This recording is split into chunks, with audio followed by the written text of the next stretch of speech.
नमस्कार दोस्तों, BTech student in stock market channel पे आप सभी का स्वागत है। तो आज की वीडियो में मैं आप सभी के साथ बजाज फाइनेंस का कंप्लीट एनालिसिस शेयर करने वाला हूं। एंड जैसा कि आपने देखा थंबनेल पे, the dream run will be continued, तो इस पे जो मेरा ओपिनियन है वो भी मैं आप सभी के साथ शेयर करूं। तो वीडियो को शुरू करने से पहले अगर आप इस चैनल पे पहली बार आए हैं तो चैनल को जरूर सब्सक्राइब करें ताकि ऐसी इंटरेस्टिंग वीडियोज आपको आगे भी मिलती रहें। एंड बेल नोटिफिकेशन दबाना ना भूलें ताकि आपके पास रेगुलर अपडेट्स आती रहें। एंड इस चैनल पे ऑलरेडी कई सारी वीडियोस अपलोड हो चुकी हैं, आप उन्हें भी चेकआउट कर सकते हैं। तो और टाइम वेस्ट किए बिना चलिए शुरू करते हैं वीडियो को। बजाज फाइनेंस के टेक्निकल के ऊपर जाने से पहले एक कॉमन डाउट जो बहुत सारे लोगों के दिमाग में है कि रिलेशन क्या है बजाज फिनसर्व और बजाज फाइनेंस का, और दोनों कैसे रिलेटेड हैं, और जो नंबर्स होते हैं दोनों के वो दोनों को कैसे अफेक्ट करते हैं। तो ये समझिए कि जो बजाज फिनसर्व है वो बजाज फाइनेंस की पेरेंट कंपनी है। इसका ये मतलब है बजाज फाइनेंस का जो मेजर स्टेक है वो बजाज फिनसर्व के पास है। And Bajaj Finserv Bajaj finance के साथ बाकी और जगह भी इन्वेस्टेड है, जैसे कि आप देख सकते हैं बजाज आलियंस लाइफ इंश्योरेंस में and Bajaj alliance general insurance में। तो इसका सिंपल यही मतलब है कि अगर बजाज फाइनेंस में कोई प्रॉफिट या लॉस होता है किसी क्वार्टर में तो वो आपको जरूर बजाज फिनसर्व में रिफ्लेक्ट होता हुआ दिखेगा क्योंकि वो उसकी पेरेंट कंपनी। तो अब मैं आप सभी को बजाज फाइनेंस का जो बिजनेस है वो एक्सप्लेन करने की कोशिश करूंगा। बेसिकली बजाज फाइनेंस जो है वो फाइनेंसिंग का बिजनेस करती है अलग अलग सेक्टर्स के अंदर। जैसे कि आप स्क्रीन पे देख सकते हैं ये बहुत सारे सेक्टर्स में लोन्स प्रोवाइड करते हैं। Consumer sector, SME sector, commercial, rural, deposits, partnership services. And जो बजाज फाइनेंस के अंदर कंपनीज आती हैं Bajaj housing finance and Bajaj financial securities, वो भी अपनी सर्विसेज प्रोवाइड करती हैं अलग अलग सेक्टर्स में। Bajaj housing finance mainly housing loans provide करता है and Bajaj financial depository services, brokerage account, margin trading facility, ये सारी जो चीजें हैं उन्हें प्रोवाइड करता है। तो यहाँ से हमें एक चीज तो पता चलती है कि बजाज फाइनेंस जो है वो बहुत फैला हुआ है एंड शायद यही मेन रीजन है कि बजाज फाइनेंस इतना हाईली रेटेड है एंड साथ में इतनी अच्छी कंसिस्टेंटली परफॉर्मेंस देता जा रहा है। आप यहाँ देख सकते हैं कि हर सेक्टर में, चाहे वो कंज्यूमर हो, स्मॉल मीडियम एंटरप्राइज हो, कमर्शियल हो, रूरल हो, डिपॉजिट्स हो, पार्टनरशिप्स एंड सर्विसेज हो, हर जगह बजाज फाइनेंस फाइनेंसिंग करता है, चाहे वो कितनी भी छोटी चीज हो या कितनी भी बड़ी चीज हो। एंड वो कॉन्स्टेंटली अपना मार्केट शेयर एंड जो उनके प्रोडक्ट्स हैं उनको बढ़ाते जा रहे हैं ताकि वो अपनी रीच और बढ़ाते जाएं। तो ये शो करता है हमें कि बजाज फाइनेंस कितना बड़ा प्लेयर है एंड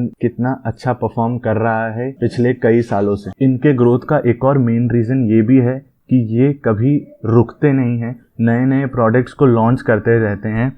जैसे आप देख सकते हैं एसएमई सेक्टर्स में ये मेडिकल इक्विपमेंट फाइनेंसिंग भी लेके आने वाले हैं। इसका ये मतलब है कि जो मेडिकल इक्विपमेंट्स खरीदने के लिए जो पैसा लगता है हॉस्पिटल्स को, उसमें भी बजाज फाइनेंस अब से फाइनेंसिंग शुरू करेगा। तो ये सारी चीजें एक चीज बताती हैं कि बजाज फाइनेंस जो है वो टाइम के साथ इम्प्रूवमेंट करते जा रहा है एंड शायद यही रीजन है बजाज फाइनेंस की ग्रोथ का। तो भले ही कोई भी कंपनी कितने ही प्रोडक्ट्स को लॉन्च करती रहे, और भी बहुत सारे कारण होते हैं कंपनी के ग्रोथ के लिए। एंड वैसे ही कुछ कारण मैं आप सभी के साथ अब शेयर करूंगा बजाज फाइनेंस के रिलेटेड, जो कि आपको इस कंपनी के बारे में एक और अच्छा डेप्थ एनालिसिस प्रोवाइड करेगी एंड आपको आने वाले टाइम्स में अपना डिसीजन लेने में बहुत हेल्प करेगा। तो यहाँ पे आप देख सकते हैं कि जो इनका डिस्ट्रीब्यूशन रीच है वो बहुत स्ट्रांग है। आप अगर कंपेयर करें तो जो इनके कंज्यूमर ड्यूरेबल स्टोर्स हैं अर्बन एरियाज में वो 30 सितंबर 2020 तक 24,200 प्लस थे, जो कि दिसंबर तक 24,700 प्लस हो चुके हैं, यानी कि नंबर्स इंक्रीज हो रहे हैं। वहीं अगर आप रूरल एरियाज में भी देखें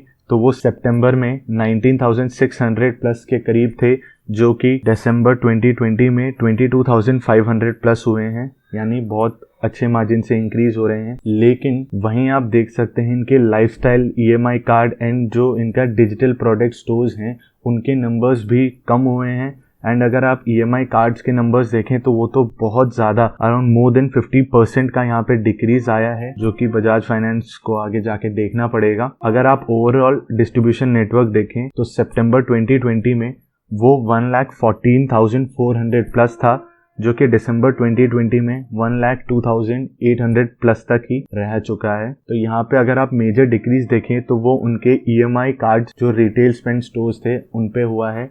तो आने वाले क्वार्टर्स में देखते हैं कि बजाज फाइनेंस इसको कैसे इम्प्रूव करता है। तो अगर किसी भी कंपनी को अपना एक ब्रांड नेम क्रिएट करना है तो ये बहुत इंपॉर्टेंट होता है कि उनका जो प्रेजेंस है वो ऑल ओवर द इंडिया हो। एंड हम देख सकते हैं कि बजाज फाइनेंस की ग्रोथ के जो पीछे कारण है वो ये भी है कि उनका जो ज्योग्राफिक प्रेजेंस है वो to the max all over the India है, आप यहाँ पे देख सकते हैं। एंड जो इनका ज्योग्राफिक प्रेजेंस है वो भी धीरे धीरे बढ़ रहा है। अगर आप सितंबर और दिसंबर के क्वार्टर को कंपेयर करें तो आप देख सकते हैं जो इनकी ब्रांचेस एंड फ्रेंचाइज हैं वो इंक्रीज हो रही हैं। सितंबर 2020 तक इनकी जो फ्रेंचाइज थी अर्बन एरियाज में वो 1134 थी एंड जो दिसंबर 2020 तक इंक्रीज होके 1210 हो चुकी है। एंड वहीं हम रूरल एरियाज में देखें तो वहां भी वो अपना अच्छा प्रेजेंस कर रहे हैं। रूरल एरिया में सितंबर 2020 तक इनका जो प्रेजेंस या ब्रांचेस थे वो 1507 थे एंड करेंटली वो 1604 है। तो जो इनका अगर आप टोटल बजाज फाइनेंस का जो प्रेजेंस देखें वो भी क्वार्टर ऑन क्वार्टर आपको यहाँ देख सकते हैं कि इंक्रीज हो रहा है। तो ये किसी भी बिजनेस के लिए बहुत अच्छी बात होती है कि उसकी ग्रोइंग अपॉर्चुनिटीज और बढ़ रही हैं एंड वो और भी मार्केट शेयर को गेन करता जा रहा है। तो ये सारी चीज़ें आप सभी को एक्सप्लेन करती हैं कि बजाज फाइनेंस क्यों इतना रैपिडली ग्रो हो रहा है, क्योंकि वो अपने हर सेक्टर में इम्प्रूव कर रहे हैं, अपने जो उनकी रीच है उसे भी इंक्रीज कर रहे हैं एंड उनके जो फाइनेंशियल नंबर्स हैं वो भी कॉन्स्टेंटली क्वार्टर ऑन क्वार्टर अच्छे आते जा रहे हैं। तो अब देखते हैं बजाज फाइनेंस का जो शेयर होल्डिंग पैटर्न रहा है वो कैसा है। आप यहाँ देख सकते हैं कि प्रमोटर्स के पास इसका 56.12% है, फॉरेन इन्वेस्टर्स के पास 23.89, कॉर्पोरेट्स के पास 3.92, म्यूचुअल फंड्स के पास 6.25, रेसिडेंशियल और नॉन रेसिडेंशियल इंडिविजुअल्स के पास अराउंड 8.95% शेयर है एंड अदर्स के पास है 0.87%। आप यहाँ देख सकते हैं कि जो टॉप 20 इन्वेस्टर्स हैं इस कंपनी में वो उनमें कितने बड़े बड़े नाम हैं। Bajaj Finserv around 52.7%, government of Singapore around 4.28%, Maharashtra scooters limited 3.15%, Axis long term equity fund around 0.79। ऐसे ही बहुत सारे बड़ी बड़ी कंपनीज एंड बड़े बड़े म्यूचुअल फंड्स हैं जिन्होंने बहुत अच्छा स्टेक ले रखा है इस कंपनी में एंड ये बताता है कि वो कितने पॉजिटिव है रिगार्डिंग दिस कंपनी। चलिए अब हम इनका इंडिविजुअल शेयर होल्डिंग पैटर्न देखते हैं। सबसे पहले अगर हम म्यूचुअल फंड्स को देखें तो नवंबर 2019 के अराउंड म्यूचुअल फंड्स के पास 7.42% का शेयर था एंड अभी 6.24% का शेयर है एज ऑफ दिसंबर 2020। तो डिक्रीज हुआ है अच्छे अमाउंट में, जो कि एक अच्छी बात नहीं है इस कंपनी के रिगार्डिंग कि म्यूचुअल फंड्स अपना जो स्टेक है वो धीरे धीरे डिक्रीज कर रहे हैं। अब अगर हम फॉरेन इंस्टीट्यूशंस को देखें तो नवंबर 2019 में 22.50 एंड दिसंबर 20 में 23.80, लेकिन अगर आप सितंबर क्वार्टर्स को देखें तो वहाँ 21.30% शेयर था। यानी कि पिछले एक क्वार्टर में मोर देन 1.5% जो शेयर है वो इंक्रीज किया है फॉरेन इन्वेस्टर्स ने एंड ये बताता है कि फॉरेन इन्वेस्टर्स इसके रिगार्डिंग कितने बुलिश हैं एंड वो इस कंपनी पे कितना बिलीव करते हैं। उसी की वजह से मोर देन 20% का जो शेयर है इस कंपनी में वो फॉरेन इन्वेस्टर्स के पास। ये कंपनी के लिए बहुत अच्छी बात है। एंड अगर हम अब रिटेल एंड अदर्स का शेयर होल्डिंग पैटर्न देखें तो नवंबर 2019 में 11.96 था एंड दिसंबर 20 में 11.61% था। तो हम देख सकते हैं कि पिछले क्वार्टर्स से ये भी थोड़ा डिक्रीज हुआ है बट ऑन द पार ये एक रेंज में है, बहुत ज्यादा डिक्रीज नहीं हुआ। एंड इसका मेन रीजन जो मुझे लगता है वो सिंपल प्रॉफिट बुकिंग मुझे लग रहा है, क्योंकि रिसेंट टाइम्स में स्टॉक इतना ऊपर गया था कि बहुत सारे लोगों ने प्रॉफिट बुकिंग तो जरूर की थी। अगर हम डोमेस्टिक इंस्टीट्यूशंस का इसमें शेयर होल्डिंग पैटर्न देखें जिसमें इंश्योरेंस कंपनीज आती हैं तो 2019 नवंबर में डोमेस्टिक इंस्टीट्यूशंस के पास 1.95% का स्टेक था एंड दिसंबर 2020 तक वो 2.13% तक इंक्रीज हुआ है। हाँ, पिछले एक क्वार्टर में ये डिक्रीज हुआ है लेकिन जो इसमें एवरेजली चलता रहा है पिछले कई क्वार्टर से उस रेंज में है, तो इट्स ओके। तो चलिए अब हम बजाज फाइनेंस के जो क्वार्टर 3 के रिजल्ट्स हैं उन्हें एनालाइज करते हैं। तो यहाँ पे मैंने आप सभी के साथ बजाज फाइनेंस के जो क्वार्टर 3 के कंसोलिडेटेड रिजल्ट्स हैं उन्हें शेयर किया है। यहाँ आप देख सकते हैं कि जो इनकम है इनका टोटल इनकम वो सितंबर का क्वार्टर से अगर आप दिसंबर के क्वार्टर में देखें तो वो इंक्रीज हुआ है, बट अगर आप इसे ईयर ऑन ईयर कंपेयर करें तो वहाँ पे हमें डिक्रीज दिखने को मिलता है। जहाँ सितंबर में ये नंबर 6,519 करोड़ था, तो दिसंबर में वो नंबर 6,658.47 करोड़ तक इंक्रीज हुआ है, जो कि एक अच्छी बात है कंपनी के लिए। नंबर्स इंक्रीज हो रहे हैं। एंड अगर आप इनके एक्सपेंसेस देखें तो पिछले क्वार्टर से यहाँ पे एक्सपेंसेस डिक्रीज हुए हैं। पिछले क्वार्टर में ये एक्सपेंसेस इनके 5,214.43 करोड़ थे, एंड यहाँ दिसंबर के क्वार्टर में ये एक्सपेंसेस 5,103.96 करोड़ तक हैं। अगर आप इनका प्रॉफिट आफ्टर टैक्स देखें तो पिछले क्वार्टर में वो 964.88 करोड़ था, एंड अगर दिसंबर के क्वार्टर में देखें तो वो 1,145.98 करोड़ है, जो कि एक अच्छा इंक्रीज है इनके नंबर्स में क्वार्टर ऑन क्वार्टर। तो यहाँ पे हम देख सकते हैं कि नंबर्स जो हैं वो क्वार्टर ऑन क्वार्टर अच्छे तरीके से इंक्रीज हो रहे हैं। तो चलिए अब देखते हैं किसी भी फाइनेंस कंपनी के लिए जो बहुत इंपॉर्टेंट चीज होती है एनपीएस की, उसे चेक करते हैं। तो यहाँ पे आप इनके हर बिजनेस के जो gross NPS and net NPS हैं ईयर ऑन ईयर उसे चेक कर सकते हैं। अगर हम देखें इनके जो ग्रॉस एनपीएस और नेट एनपीएस हैं वो 2019 दिसंबर से 2020 दिसंबर तक डिक्रीज हो रहे हैं, जो कि एक अच्छी बात है। अगर हम इनका टोटल देखें तो जो इनके 2019 में ग्रॉस एनपीएस का नंबर था वो था 1.61% एंड 2020 दिसंबर में वो डिक्रीज होके हो गया 0.55%। एंड अगर नेट एनपीएस हैं वो हम देखें तो 2019 में वो 0.70% थे एंड 2020 में वो 0.19% है। यानी कि जो इनके एनपीएस हैं वो अच्छे मार्जिन से डिक्रीज हो रहे हैं। ये किसी भी फाइनेंस कंपनी या बैंक्स के लिए बहुत अच्छा होता है कि उनके एनपीएस डिक्रीज हो रहे हैं, तो ये इस कंपनी के लिए भी बहुत अच्छी बात है। तो एक और चीज है जो मैं आप सभी के साथ शेयर करना चाहता हूँ, शायद आप में से बहुत सारे लोगों को पता भी हो या नहीं भी। यहाँ आप नीचे देख भी सकते हैं कि सुप्रीम कोर्ट ने ऑर्डर दिया था हर फाइनेंसिंग एंड बैंकिंग कंपनीज को कि वो अपने जो एनपीएस हैं इस मोरेटोरियम पीरियड के उसे डिक्लेयर ना करें, लेकिन जो मैक्सिमम कंपनीज हैं वो उसे एक एजम्पशंस को डिक्लेयर कर रही हैं।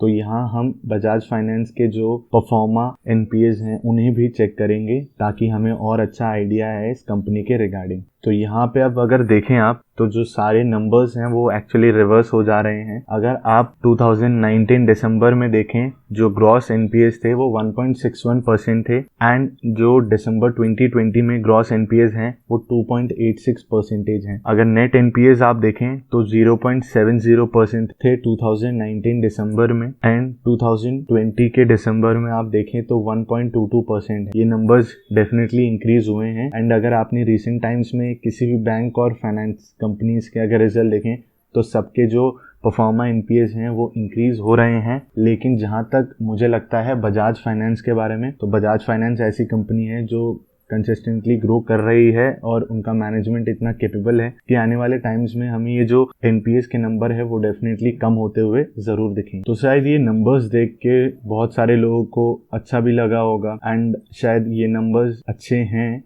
या इन रेंज है मार्केट एक्सपेक्टेशंस के वजह से। इसी की वजह से हमें रिसेंट टाइम्स में रिजल्ट्स के बाद भी बजाज फाइनेंस में एक अपवर्ड मूवमेंट देखने को मिला है। तो ये तो हो गई बजाज फाइनेंस के बारे में, उनके फाइनेंशियल्स के बारे में बातें। अब मैं आप सभी के साथ इस कंपनी के रिगार्डिंग अपना व्यू शेयर करने वाला हूं। तो अगर सबसे पहले जो थंबनेल में मैंने क्वेश्चन पूछा था कि क्या ये ड्रीम रन जो है वो कंटिन्यू रहेगा, तो उस पे मुझे लगता है कि शॉर्ट टर्म में हम कह नहीं सकते कि क्या होता है, लेकिन डेफिनेटली लॉन्ग टर्म में जिस तरीके का इनका बिजनेस है एंड जिस तरीके की ये ग्रोथ करते आ रहे हैं, ये डेफिनेटली जो इनका ड्रीम रन है वो कंटिन्यू होता ही रहेगा। तो मैं अब आप सभी के साथ शेयर करूंगा कि इस स्टॉक के रिगार्डिंग जो मेरी स्ट्रैटेजी हमेशा रहती है वो क्या है। बिकॉज मैं एक छोटा रिटेल इन्वेस्टर हूँ एंड जो इनका स्टॉक प्राइस अभी है मोर देन 5,000, तो मैं हमेशा यही देखता हूँ कि जब भी इसमें कभी भी एक 400-500 पॉइंट्स या उससे ज्यादा का डिप आए तो मैं हमेशा कोशिश करता हूँ कि एक एक स्टॉक करके मैं इसे बाय करूँ, ताकि मेरी हमेशा जो इसमें एवरेज प्राइस रहे